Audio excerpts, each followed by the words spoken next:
आज हम लोग इस वीडियो में सर्वनाम के बारे में सीखेंगे कि सर्वनाम क्या है। तो संज्ञा के बदले आने वाले शब्द को सर्वनाम कहते हैं। इसको हम एक वाक्य के द्वारा समझते हैं, जैसे राम पढ़ता है और राम के जगह पर हम वह लगा देते हैं कि वह पढ़ता है, तो वह सर्वनाम है। इस तरह के बहुत से सर्वनाम है जो हम लोग आगे सीखेंगे। तो सर्वनाम के मुख्य 6 भेद हैं। सबसे पहले हम लोग देखते हैं पुरुषवाचक सर्वनाम। पुरुषवाचक सर्वनाम उसे कहते हैं जो कहने वाला होता है, जो सुनने वाले होते हैं और जिसके विषय में कहा जाए। तो इसको हम एक एक करके देखते हैं कि इसका उदाहरण किस प्रकार है। तो पुरुषवाचक सर्वनाम के 3 भेद में हम पहला देखते हैं। तो सबसे पहले पाते हैं उत्तम पुरुष। तो उत्तम पुरुष उसे कहते हैं जो यहाँ लिखा हुआ है। उत्तम पुरुष उसे कहते हैं जो कहने वाले होते हैं। उसमें एक वचन बहुवचन हो सकते हैं, जैसे मैं एक वचन में है और हम लोग, इस प्रकार से ये उत्तम पुरुष के उदाहरण हैं। और पुरुषवाचक सर्वनाम के हम लोग दूसरा देखते हैं। तो दूसरा देखते हैं मध्यम पुरुष। मध्यम पुरुष उसे कहते हैं जो सुनने वाले होते हैं। तो उसमें इसका उदाहरण होता है तू, तुम, आप, इस प्रकार से इनका उदाहरण होता है। और पुरुषवाचक सर्वनाम के हम लोग तीसरा देखते हैं प्रभेद, वो अन्य पुरुष है। तो अन्य पुरुष उसे कहते हैं कि जिसके विषय में कहा जाए, जैसे वह, यह, वे लोग इत्यादि। तो ये हम लोगों ने सीखा कि पुरुषवाचक सर्वनाम के ये 3 भेद थे।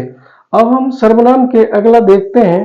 तो अगला पाते हैं कि वो दूसरा नंबर में निजवाचक सर्वनाम। अब निजवाचक सर्वनाम उसे कहते हैं जिसमें व्यक्ति का स्वयं का बोध हो। निज मतलब ही होता है स्वयं। तो जिस वाक्य में ऐसे सर्वनाम आए और स्वयं का बोध कराता हो, तो उसे निजवाचक सर्वनाम कहते हैं। जैसे आप, यह। अब निजवाचक में आप कैसे, ये तो मध्यम पुरुष का उदाहरण है, लेकिन फिर भी कई बार वाक्य में ये प्रयोग होता है कि जैसे एक वाक्य को हम उदाहरण में लेते हैं कि यह काम मैं आप ही कर लूंगा। तो आप जो शब्द आया है वो स्वयं के लिए आया है। इसलिए निजवाचक सर्वनाम में जो मध्यम पुरुष होते हुए भी ये निजवाचक सर्वनाम का उदाहरण है। हम लोग तीसरा में देखते हैं सर्वनाम के निश्चयवाचक सर्वनाम। इसमें किसी व्यक्ति वस्तु का निश्चय एकदम उसका बोध होता हो, तो उसे हम निश्चयवाचक सर्वनाम कहते हैं। इसका उदाहरण यह, वह, वे, हम वाक्यों में इसका उपयोग करते हैं इत्यादि। और चौथा में देखते हैं अनिश्चयवाचक सर्वनाम।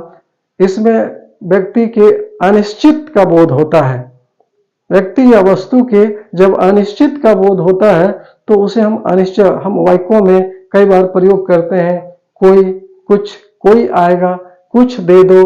तो ये जो सर्वनाम वाक्य के पहले है, ये अनिश्चयवाचक सर्वनाम के उदाहरण है। और हम लोग पांचवा देखते हैं संबंधवाचक सर्वनाम, जिसमें व्यक्ति एक सर्वनाम दूसरे सर्वनाम से संबंध स्थापित करता हो। तो ऐसे सर्वनाम जब आते हैं तो वो एक दूसरे से संबंध स्थापित करता हो, संबंध रखता हो, तो उसे संबंधवाचक सर्वनाम कहते हैं। जैसे जो परिश्रम करेगा वो सफल होगा, जो बोएगा सो काटेगा। इस तरह से ये जो, सो इत्यादि ये संबंधवाचक सर्वनाम के उदाहरण है। और अंत में देखते हैं प्रश्नवाचक सर्वनाम।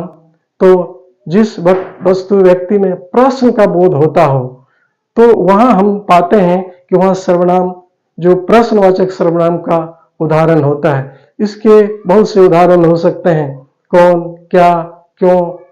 इस प्रकार से ये कौन आ रहा है, क्या खाएगा, कहाँ जाएगा। तो इस तरह से उसका प्रश्नवाचक चिन्ह अंत में बनता है। तो इसे, इस तरह से जितने भी सर्वनाम आते हैं वो प्रश्नवाचक सर्वनाम के क्षेत्र में आते हैं। तो हम लोगों ने आज सर्वनाम के बारे में संक्षिप्त में सीखा।